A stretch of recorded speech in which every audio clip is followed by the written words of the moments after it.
This is the first in a 10-part series on improvising with banjo rolls. I think that a lot of us, when we play banjo, one of the things that comes later on is like really figuring out how to be free with it, because it's one thing to learn arrangements, but it's another thing to be able to improvise and just kind of feel the music without sort of losing the beat or falling out of your roll.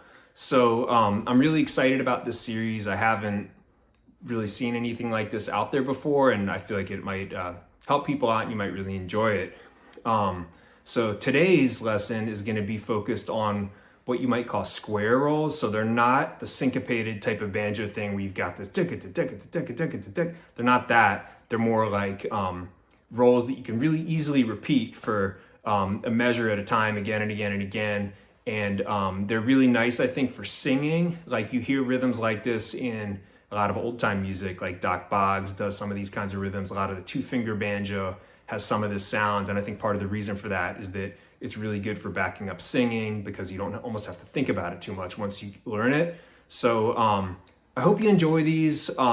Remember, the goal here is to really internalize them. So as soon as you can, like, memorize them and just practice them. And the other thing about this stuff with rhythm is that, of course, you want to prioritize playing them with really good rhythm. So like, tap your foot, play along with me on the video, use a metronome, and I'll post future videos about ways to practice with the metronome and ways to improve your rhythm in that ways. But when you're practicing this stuff, don't just rush through it. Like, make sure you're really internalizing it, feeling that groove. And, you know, I always feel funny about giving this advice, but I think it could be useful. I remember my teacher, Bill Gurley, when I was a teenager, I remember he told me after my very first lesson, learning the basic rolls, that I should be able to just play them while watching TV. So I usually don't encourage people to like actively distract themselves from one thing while doing another, but there might be something to that for learning these rolls.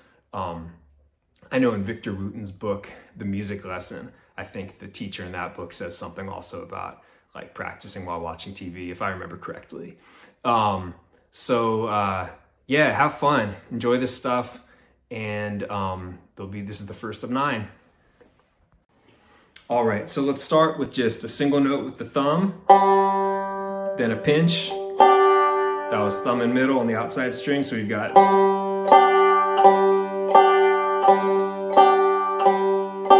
Now we can break it up. So instead of doing a quarter note pinch, let's do eighth notes. So.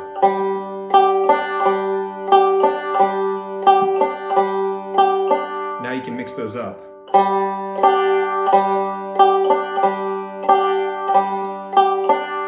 Then the same concept, but let's do a pinch with these fingers. So, whoops.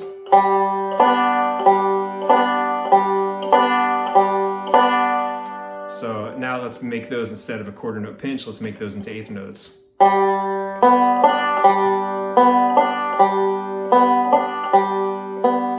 Now let's mix those up.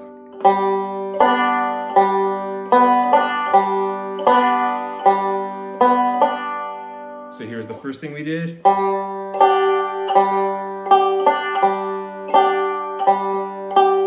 Here's the second thing we did.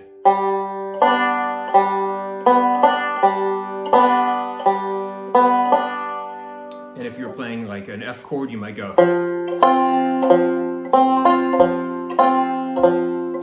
That sounds pretty good.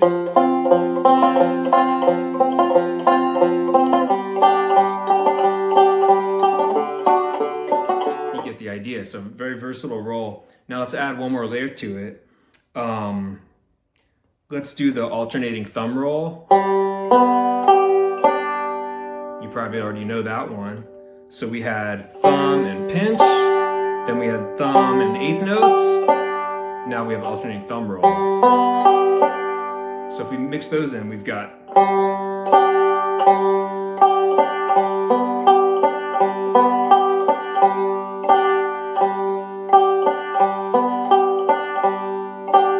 That's a pretty nice combo.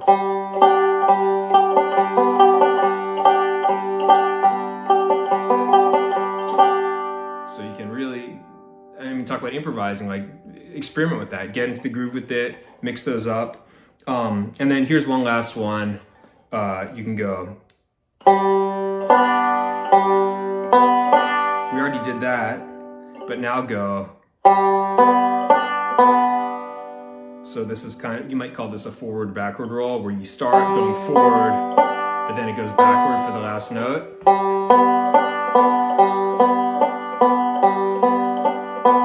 So now check this out.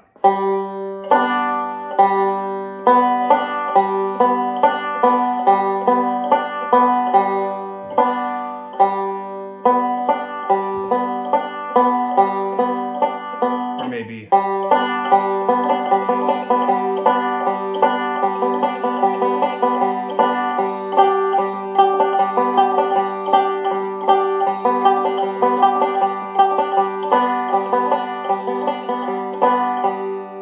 So many options there. All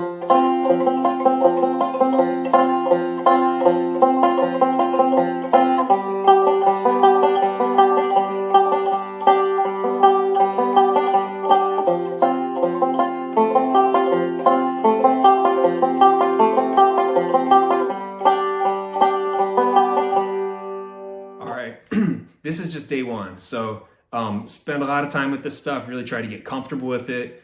And there's gonna be 9 more lessons in this series to really, so have fun. Hey, thanks for checking out my video again. If you wanna support these, please follow my YouTube channel. Please like the video. I'd love it if you wanna leave a comment. Let me know, like, I don't know what's working for you, if there's other kinds of stuff you'd like to see. And then the other thing, to make this really sustainable for me, because I'm putting a lot of time and energy into these things, if you'd consider joining my Patreon, you know, that just means paying $5 a month, and that will help me just continue to make this content available.